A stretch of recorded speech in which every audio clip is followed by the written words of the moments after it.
It's really fucking painful for homeowners to go and try to just get a quote. And honestly, fundamentally in this industry, we just have a responsiveness problem. 7 out of 10 inquiries just never responded to. You just never hear back. 7 out of 10. That's so much money in jobs that painters are leaving on the table. On top of that, once I get a price, even if all the websites promise me I'm going to get a price, all I get is phone calls. And from the perspective of the homeowner, it just looks like I get spammed. Welcome to the Painter Growth Podcast, where we help you scale your painting company in record time. Join us as we explore sales, marketing, hiring, finances, leadership, and more, everything that you need to know to scale and grow your painting business. I hope you enjoy and subscribe. What is up, everybody? Michael Hickman here, founder of paintergrowth.com, and you're listening to the Painter Growth Podcast. And I am here with the founder and CEO of Hoist, Mr. John Jacob. What's up, man? Good to have you. Yeah, stoked to be here. Yeah. So Hoist is like, I've seen you guys around. I've been on your website. It's a pretty cool concept. Can you just explain, like, it's not going to be, obviously, just like you said, there's not going to be a sales pitch, an hour-long sales pitch for Hoist, but I just want to get it out. What do you guys do high level? Yeah. So we help painters market and sell their business. It's like having a rock star in-house marketing and sales team, just that you just use us. So we very much partner with your business, and we're commission only. So if we don't win you work, we don't make any money. So we actually really fundamentally partner with painters like that. We're at about 20 painters all across the country, growing quick. Okay. So you don't sell them leads like Angie's List or anything like that. No. We full stop do everything for them. So we actually generate the leads. We pay for those leads out of like our pocket. Then we actually qualify those leads. And then we actually sell those bids remotely. So without an in-home estimate. And then we collect the down payments on behalf of the painters and hand it off to the painter. And I think one thing that's really unique is through that whole process, it's only the local business's brand being represented. So we really work as partners to understand your business and be an extension of your sales team and processes to not only generate leads, but follow up those leads, track down those consultation times, and actually do those sales appointments with those customers. Oh, so not even the estimate, you're actually doing the bids. We literally do the estimates as well. Yeah. Send the bids and follow up on the bids. You're in 20 cities. Yeah. And so you train the salesperson. I mean, just a bunch of questions coming up as like from a consumer standpoint. Like, I guess, first of all, can you say like how much is the deposit that you guys of course on these projects? Yeah. So most painters we work with, we take a 25% deposit, which is pretty big. But if you think about even a company that's pretty scaled up, right, their costs of sales and marketing are probably going to be somewhere between 18 and 20%, like all inclusive. I think on top of that, the efficiencies of not having the cash flow burden, not having the management burden, is a lot of like advantages there. But it's a pretty big chunk we take, but it's a huge advantage. I think the other thing to call out is this comes alongside whatever else you're doing, right? So it's a no risk way to be generating more work on top of what you're already doing. So it's not like this should be your bread and butter. If it was, it'd be difficult to build a really profitable painting business. Mm-hmm. Okay, that's pretty interesting. And how about when it comes down to like pricing and making sure that you're actually selling profitable jobs for the clients? I mean, that's the most important part here. And I think that's a big part of why we work only on a pay-per-performance model. And we make sure that we really come in as partners. So we actually started as a technology company only focused on doing remote sales. We built a tool for years to help painters sell remotely. It turns out difficult to get painters to use new software and new approaches and new ways of working. So regardless of how well the software worked and how transformative those close rates and efficiency gains could be, it's a really difficult sell to take painters selling in person and convince them to start selling remotely, right? They're already showing up. It's very ingrained in the way this industry works.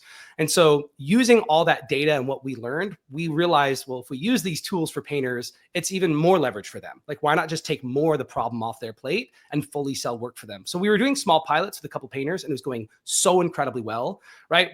We started, the smallest pilot was a painter in California. He was at like 400,000 a year. He did over 700,000 the next year we worked with him because he could just focus on scaling his crews, and he just knew we were bringing him work. So he almost doubled his business, which is incredible. But you asked a specific question about like, how do we price it right? So it starts with, we started as a technology company building this kind of data set. And we have really doubled down on how we think about pricing and algorithms. And that's all we nerded about for about a year and a half, and literally built our own proprietary systems to do that. So when you onboard with us as a painter, you give us 5 or 6 of your past estimates. Those get put into our system, which uses AI algorithms and a lot of big data to then actually tune our pricing systems to your estimates that you gave us. Then we price a couple jobs together, and then we're ready to rock from that point forward. Okay, interesting. And then you guys do feedback once the projects are done with the Obviously. companies and stuff. Yeah, yeah. Yeah. Okay, cool. So I mean, let's back up to your origin story. How did you get into this? You had a trades business before. What kind of business did you have? Yeah. So we did pest control. So I'm a third generation home service provider. My grandpa started a pest control Okay. business back in 62. My dad ran it, right? Summers working with dad, working in the office, answering phones at like 12 years old. Then my brother and I took it over. And when my brother and I took it over, we actually grew the business 2x within 3 years. And we sold the family business very successfully, which was just this incredible transformative experience for me. And I was kind of always the nerd hacker kid building websites and stuff.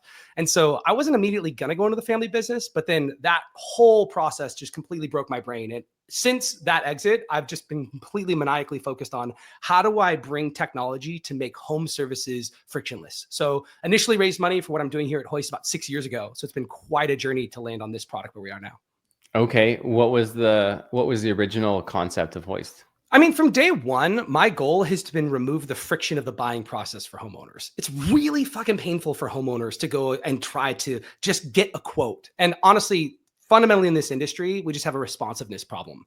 7 out of 10 inquiries just never responded to. You just never hear back. 7 out of 10. That's so much money and jobs that painters are leaving on the table. On top of that, once I get a price, even if all the websites promise me I'm going to get a price, all I get is phone calls. And from the perspective of the homeowner, it just looks like I get spammed. Then I've got to get someone to go through their house, like walk through my house, like what, put the dog away, coordinate this. This is a whole nightmare to just get a price out of somebody. The buying experience is not what I expect as a modern consumer. I mean, even as early as I think it was 2012 was the first year that more mattresses were sold online than in store. Last year it was 70% of mattresses were sold online. Same with all these other things that people thought they would never be purchased online. It's all buying online. Like you don't buy a new car now without starting online first, whether it's CarMax or other places, even if you end up going to a used car lot. Like the reality is it's a real part of that buying, and those buying habits are shifting. Okay, interesting. And so you went through some iterations, you landed on this basically outsourced sales, full marketing and sales cycle for painting business. So I mean, at 25% gross, it's not that crazy when you do fully consider cost of marketing and sales, especially for paying sales reps and all that. Yeah, I know it's expensive, but I also know the value we provide. And that idea of just predictably growing your business. And when you really game out, let's say even Angie's at 70, 80, or $120 a lead, if you're someone doing that, you have to consider all of your costs, especially considering your time as the salesperson. You're driving 2-3 hours per lead. You're chasing down leads. You're spending $100 a lead to just give yourself a ton of work, right? And when you are the bottleneck in your own business, that might not be the best use of your time. It might be. If you love sales and you want to be involved there, then that's for you and that's great. You're not who I'm looking for. But there's a lot of painters out there who they love scaling their crew. They love thinking about operations and customer service. They don't love the game of the numbers games and hitting the phone and 24 hours of follow-ups. And that's where we come in and help. And we've operationalized and standardized and centralized a lot of that stuff that it just runs like a top. Yeah. Okay, cool. So, you decided to get into this and you raised money for it. That's kind of cool. What was that experience like? Oh man, that is a crazy, crazy experience. Yeah. So I initially had a co-founder years ago. I coded the initial version of what we had, which at the time was a very naive thinking like, we're going to build like a Shopify for home services. And because the pricing models within pest control and some other services are pretty fixed, like you kind of have a square footage and output. But then I quickly realized if I'm going to really do something in home services, we have to have something that has a lot more depth and nuance of project. And that's honestly where I went headfirst into painting, because I was like, if we could do painting without an in-home estimate, like we could do anything almost from that point forward. And so that's actually why we really started focusing on painting, is because it's so challenging. Because every industry expert I talked to a few years ago said, like, you'll never be able to price accurately without an in-home estimate. It's not going to happen. And here we are on the other side of so many sales to say the otherwise, right? We've been with multiple companies now for almost a year now. Okay, excellent. So, I mean, I'm just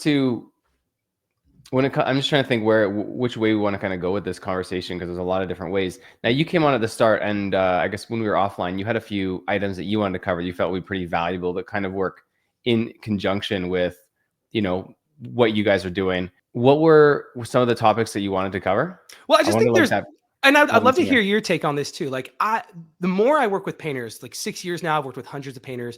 There's so many people I met. They're kind of single owner operator, and they've hit their wall. They've hit that kind of like, maybe it's 650,000, maybe it's 800,000. They've hit their wall and they're looking to break through that, but they've really become their own enemy in that they've become their own bottleneck.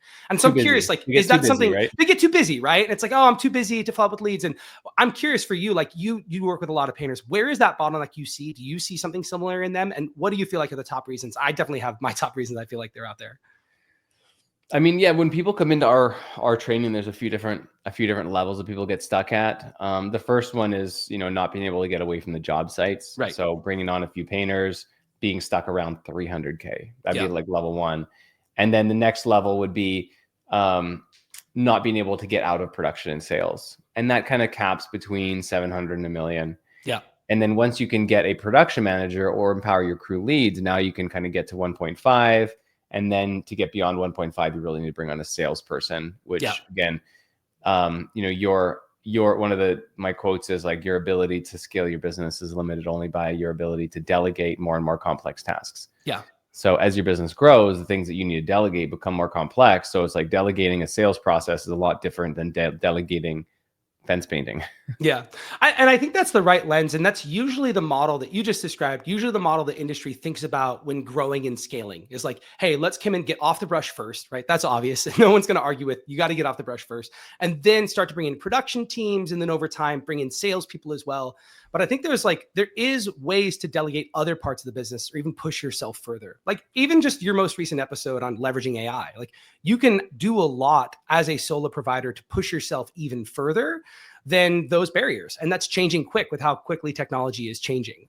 But I think there's also this other piece around like, let's not just think about delegating where the money makes sense. Let's also think about where the skills and passions align, right? It's like I started this company and I was a software engineer, but I'm the worst software engineer in my company now by far, right? I quickly got out of writing code because I'm not all that good at it. Even though I actually do like it, I had to be honest and really assess, where do my skill sets lie and what makes sense to delegate to get more leverage in the business. And I think it's important for painters or people running their own business to think really honestly about where their skills lie, what they're really good at, what even they're passionate about, and what makes sense to delegate at what point. And I think that's a topic that's not explored enough, which is like, it's not just what the business needs, it's what you need. You started your own business to have your own freedom, and now you're kind of like doing a bunch of stuff you don't even want to be doing or not passionate about or not good at.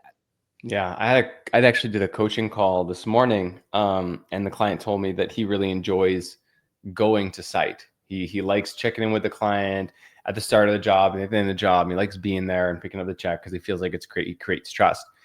And I told him, I'm like, well, that's as big as your company's going to grow then. Yeah. You just have to stop that. Even if you do like it, you can find someone who's better at it than you, and you can go do things that are more important as the CEO.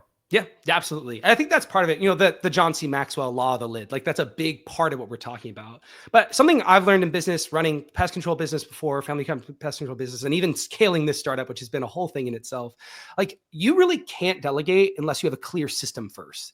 And a system doesn't necessarily mean software, but it could mean an SOP. It means like you have a way to repeatably and reliably do things, and you can't even begin to delegate. And I think something I've seen a lot of business owners and companies do is like they reach for like AI or an assistant or delegation because they know those things can help them, but they actually don't have a clear system or source of truth now. And so you add something like that on top of it, especially AI, and it's like it can kind of be a dumpster fire that creates more problems than it helps. And then you feel like, oh, AI sucks, or it's not good, or these automations don't work, or this person I hired is garbage.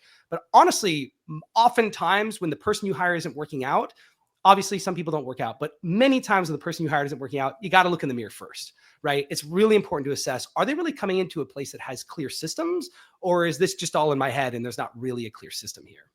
Yeah, having the role documented, having their KPIs, their outputs, their clear roles and responsibilities, definition of like what success looks like in that role needs to be really, really dialed if you want someone to truly be successful in a role. If you just hire someone because they're going to take some work off your plate, that's probably not going to go very well.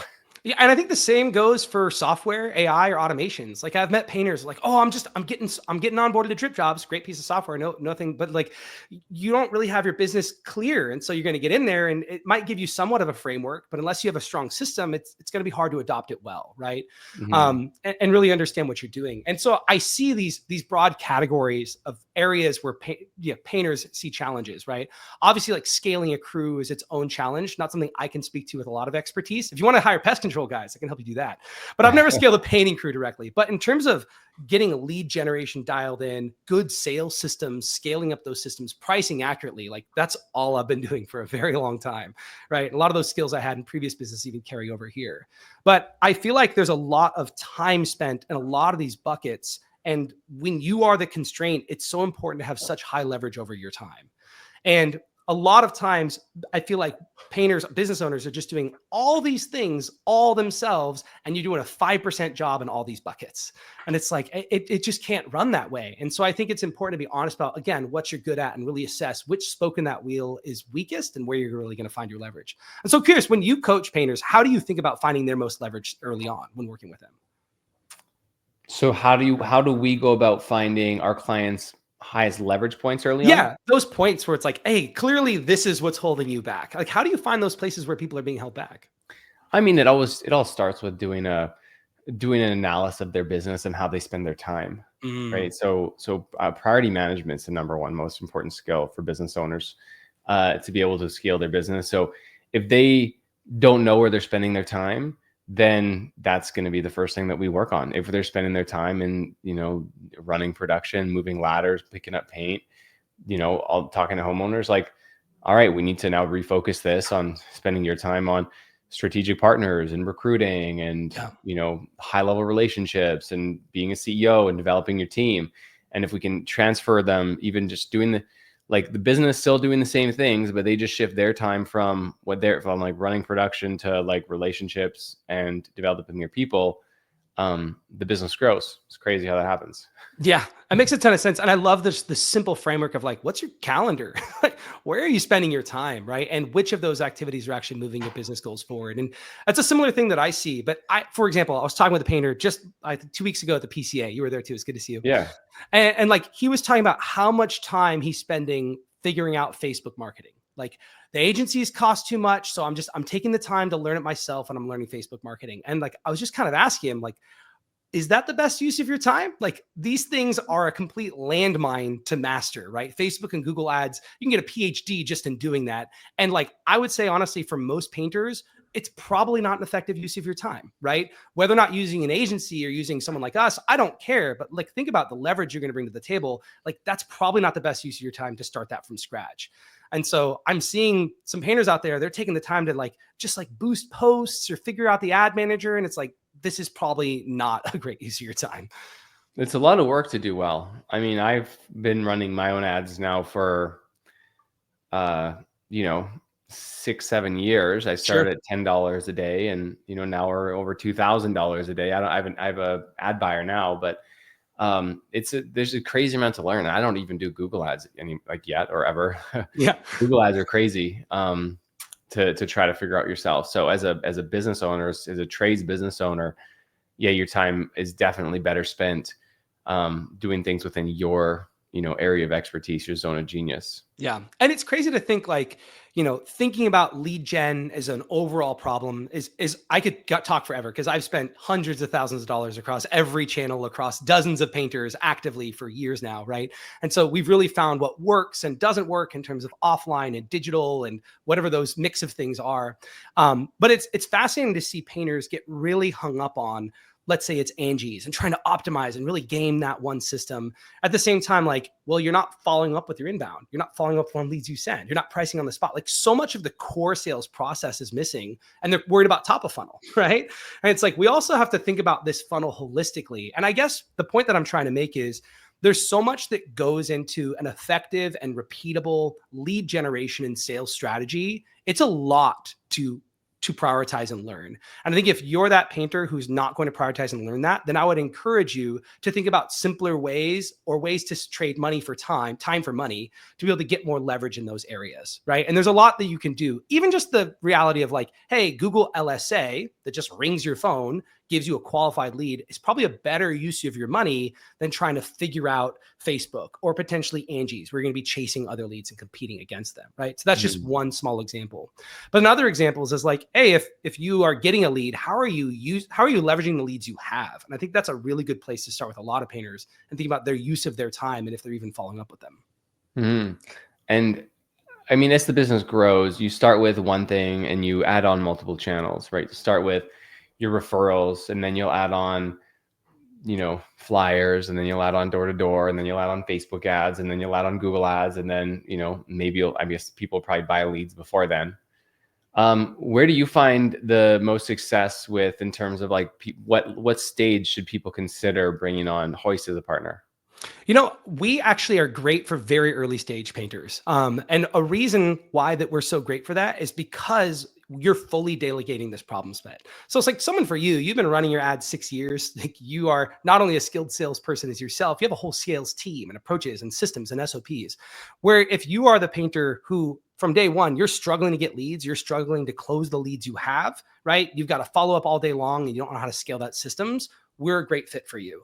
And so that's where the cost benefit is really a good fit, to where, hey, if you've got a decent referral business happening, but not really doing a lot with paid marketing, nothing with digital, let us come in and just run your digital strategy, just guaranteed performance. You don't have to fuss with it. You don't have to worry about, you don't have to worry about any monthly costs or management fees or ad spend or configuring all this stuff. Like we just get work in for you, and you know that it's being run effectively in a way that's really seamless and great for your homeowners, just getting jobs booked.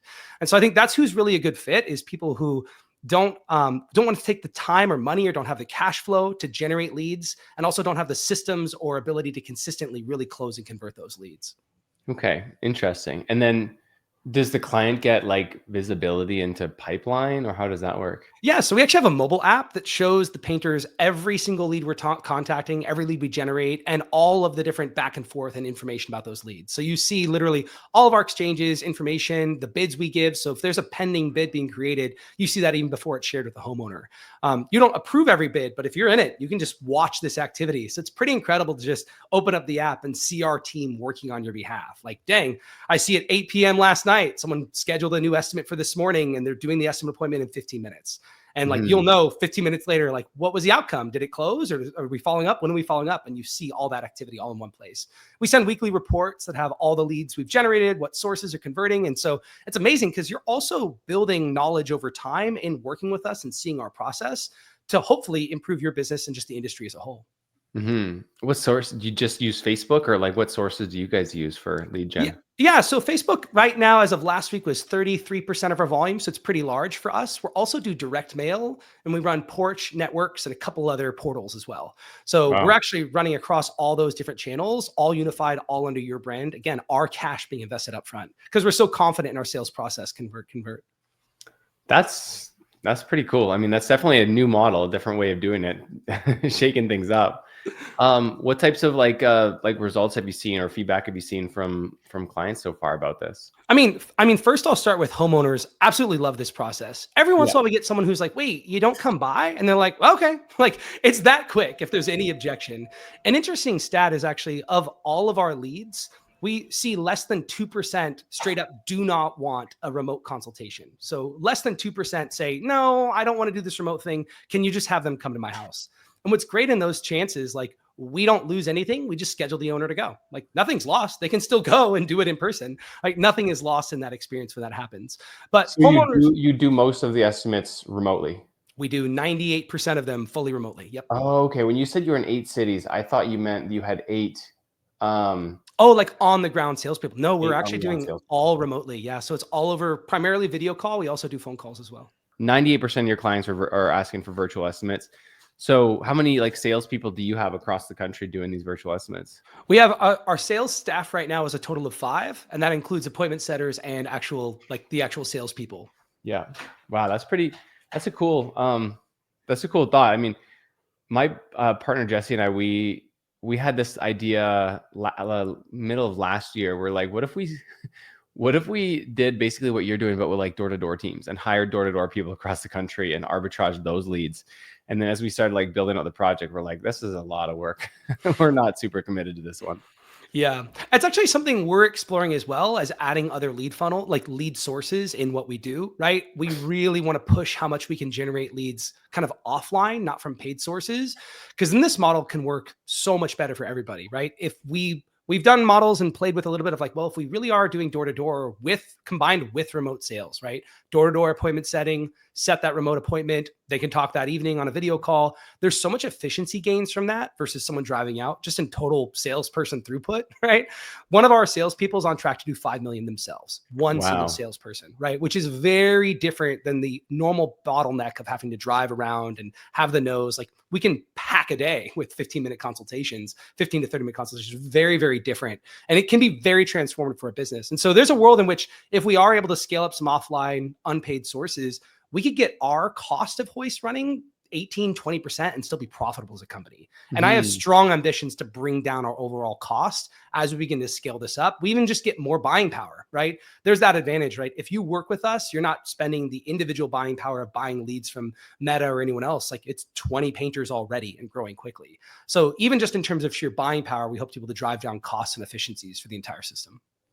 Yeah, I mean, I think the cool concept there is even just like if is the power of virtual estimate, right? I think everyone should be doing virtual estimates.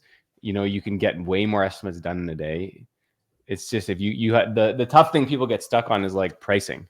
Yeah. Like, oh, how am I going to price the job? Well, you just need a good pricing system, and there's a lot of softwares to be able to do that. If you have someone selling $5 million of residential repaint work, That's what we're on track for. Yeah. that's like that. Where we kind of benchmark is like between 1 and 2 million is like what an average salesperson can do for like interior exterior residential painting. So for someone to go to even 4 million, that's crazy. That'd be super valuable. Yeah. And that's one reason why this business can work so well, like why we're willing to put the cash up front, why this business can work and truly be a win-win for all parties, right? This is a win for the painters in terms of like that cost works really well. The cost benefit works really well for the right kind of painter for now. Over time, as that cost falls, I think it's a fit for even more painters over time, right? Why not? Guaranteed growth at whatever X percent. It makes a lot of sense for people to start standardizing this. It works really well, obviously, for the homeowner because it's just way easier to get a price. It starts professionalizing, removing the friction from this industry that is really hated. You talk with homeowners, they do not love this process. I'm sorry. They really, really don't love this process. And it's a win for us, right? Because we're able to build a profitable business on top of those three. And I think it's really important that we're building something that benefits that whole triangle, not just thinking about us or the painter or the homeowner, right? It's really got to work for everybody. Because in some ways, like Angie's really only benefits Angie's and maybe the homeowner a little bit. It's really not a great model. And honestly, not even profitable for Angie's, it looks like, unfortunately for them. So that's a whole thing we get into. But let's go back to pricing accurately remotely. That's something that's really interesting. And we've obviously done a ton of work here. We've been bidding remotely for about 2 years now. But I think the core advantage we have that we built is we have a ton of data that we've built and data science applied to that data, where we actually have room by room square footage of 80% of homes in America. So you give me an address, I'll tell you what rooms are in it and the size of those rooms within 10% accuracy for 80% of homes in America. And so just having that data set alone means these sales calls are such zero friction. We grab their address. We just need to know what they want done. Like measurements is done. That's not a question publicly of like, available data. No, that's ours. And we're the only person who has that data set. So honestly, more than anything, that is a really unique and strategic advantage we have. On top of that, we built our entire end-to-end estimating tooling, all based on standards-based estimating. And that's why we get your estimates in. We actually tune those standards to your standards. And we build everything volumetric bottom-up pricing. So like you might find other systems that sell remotely, but it's kind of like a pricing grid. Like, yeah, they fall here, right? Which can work, honestly. If you're looking to do that kind of approach, the guy Eric Foz with Pathfinder, right? He sold a few $1 million last year using a really simple pricing model. He has talks that break it down, and he's been able to build something really great and profitable there. So you don't need to be as sophisticated as we are to actually build something that works really well. Yeah, I mean, even Drip Jobs has like, you know, what size of a bedroom is it? A small bedroom, medium bedroom, large bedroom? Does it have, are you doing the ceiling or just the walls? Are you doing trim? Are you doing the doors? And you just check. Probably takes a little bit longer than your method, but you know, the average homeowner isn't trying to sell, the average home service business company isn't trying to sell $5 million from one Yeah, rep. per painter. Yeah. So they're not packed with, 100 calls a week, unfortunately. Yeah. Yeah. And I think there is, even just thinking about augmenting your sales team with doing some remote, like maybe there's one day a week that you're starting to schedule up remote estimates. Homeowners really like it, and there is a lot of leverage to be found there. So I think it's a really interesting opportunity. And obviously, I'm all in on doing remote. That's what we built an entire business around, because I do think that's where the industry is going to go. Like we've seen every single industry fall to e-commerce. And there's no doubt in my mind that 10 years from today, we're going to be buying home services in a completely different way. And I hope that way is not built on the back of Amazon or another kind of bloodthirsty conglomerate. I hope that it's built something that actually values the individual brands that are being built, something that creates value for all three sides of that triangle. And that's honestly part of what motivates me so hard. If I don't build this, someone else will, who won't be as altruistic in the way that they want to approach this. Don't get me wrong, I want to make money, but I also want to make sure we're building a model that makes sense for all parties. Yeah. Yeah. I mean, I think in like business now, business 2.0 or whatever you want to call it, like it kind of has to be a sustainable, business that lasts a long time. Maybe not. I mean, you think about someone like Amazon, right? Amazon is definitely not nice to its employees or its suppliers. Yeah, or its vendors, I was going to say, yeah, or the Yeah. people who So sell on Amazon. you Yeah. get one out of three there. So yeah, maybe it's not that it's not that ubiquitous as I, would hope it would be.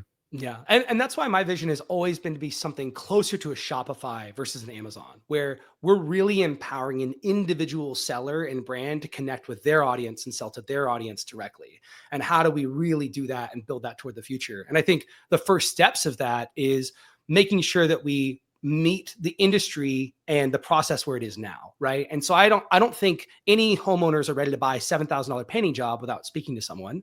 And so acknowledging that reality now and making sure we build for that in an incredible way. That's why our salespeople are like veteran salespeople, right? They're effective closers. They've owned their own businesses. They know how to sell. They know how to educate customers. And that's why we're doing that, because it's so important that we're representing these businesses really, really well. Mm-hmm. And you haven't found any pushback from homeowners. What like kind of close rate does your sales team, what are your KPIs that your sales guys try to hit? Yeah, we have a 30% KPI on close rate, which is lower than a lot of companies on in-person, but the efficiency gains, this business really works for us there. And I think the piece is for some of our top performing businesses, we're pushing almost 40%. We're at 38% close rate. Some others were lower. And we found that it really varies market to market, both our qualification and close rate. It's crazy running the exact same funnel with a different brand name, just in a different city, and seeing such different marketing results. It's a little bit frustrating, actually. But overall, our system's working really well, and we're finding really good efficiencies on that front. I think the other thing to remind just the audience or anyone listening to is like our business model is performance only. So you actually don't care about my close rate because we're only taking a cut of the initial results. Yeah, I was more interested. We did that intentionally for me. Yeah, totally. Yeah. And that's how we look at it. So, but it depends on the business, but upwards of 38%, but our benchmark KPI we're hitting is that 30%. Yeah. Yeah. Do you do any like commercial business or just residential? We're residential only, because that whole process that I defined around this data set, right? It's US based home data is this data set that we spent so much time building. Yeah. Okay. That's super interesting. What's like the most surprising thing that you learned since building this? How difficult it is to get measurements inside of a home without physically being there. That was a really difficult technical challenge that took a combination of publicly available data, AI, like we literally use looking through listing photos to confirm measurements and pull off attributes like crown molding or shutters and more. So I think this idea of how much nuance is involved in pricing a job accurately, like I spent a lot of time doing in-person estimates just to really learn this skill and ability to understand like what does it take to actually price a job accurately. And it's a lot of data and information. So I think I thought naively 6 years ago, like, oh yeah, we can figure this out. We just have to pull down the square footage of the house and we'll go from there. And it's like, painting's not that simple. And I think if there's anything people should understand is like, we're not just a blunt tech company just throwing some dumb data. Like we've taken the time to deeply understand this problem space and learn this and build the correct data. And that was way harder than I expected. Like I thought we'd be here 3 years ago. And I think that's any founder, right? Any entrepreneur hopes to see further progress than where they're at. And I look back, I'm incredibly proud of our accomplishments, but God, it's taken a long time. So what's the goal for this year then for your business? I want to ramp up to 100 painters. That's like ambitiously where I want to hit, which would be, demonstrate a sense of scale that is really repeatable and reliable. And I also want to bring down our costs. Like for straight up, I would love to charge less. I'm not making any promises, but I'd love to actually charge less as well while still maintaining our profitability. And I think once we reach that level of scale, we'll be able to do so pretty effectively. Yeah, that makes a lot of sense. And I think at scale, I mean, you probably get a lot of insight into what marketing campaigns work well. I mean, you have to be super data oriented for all of that. Yeah. And we've built our entire funnel. So like every surface a homeowner sees from the moment the ad, landing pages, everything is literally all on our data and tech. So we're like our lead attribution is literally flawless, like no one else has. So we have really strong data in terms of what converts and what performs really, really well, which is exciting. How did you set up your lead attribution? Because we do a lot of that internally at Painter Growth, not for our clients, but for us. And it's not, I mean, even for just strictly online sources, like it's not the easiest, but it is easier because you can use URL parameters and everything. But like, how did you set that up across offline channels? Well, we've built our entire stack from scratch. Like literally, we're not using any off-the-shelf CRM. So our full CRM, landing paging tooling, marketing management tooling, everything has been built in-house. And so the answer is like, once you are using with that level of depth, it's a lot easier because you control all the surfaces. There's not integration challenges and there's no data fall off. But the short answer is like use Facebook for an example, right? We're running Facebook ads against a particular landing page that has a particular URL for conversion. And then we can track literally, did they fall off from the page? Did they fully convert all the way through whether or not they viewed the bid to their original source and the original ad they saw. So because we control every surface area, including the ad, the landing page, all the way to the bid, even the down payment screens, we can see exactly where all the attribution and follow off and, average job size or per source, anything you want to see. Yeah. And how about for offline? Because that's like online is easy. Similar process for offline. It's landing pages and QR codes that track all those. So everything has its unique landing page. Yeah, QR codes now kind of change the game on all that. Yeah, luckily they actually see pretty decent engagement, but landing pages as well is the other way that we reference that. Yep. Yeah. Okay, that's very cool. So I mean, if someone wants to learn more and get a demo from you guys, what's the best way for them to reach out? Yeah, just withhoist.com, WITHHOIST.com. My email is John, JOHN, withhoist.com. Feel free to email me anytime. Okay, cool.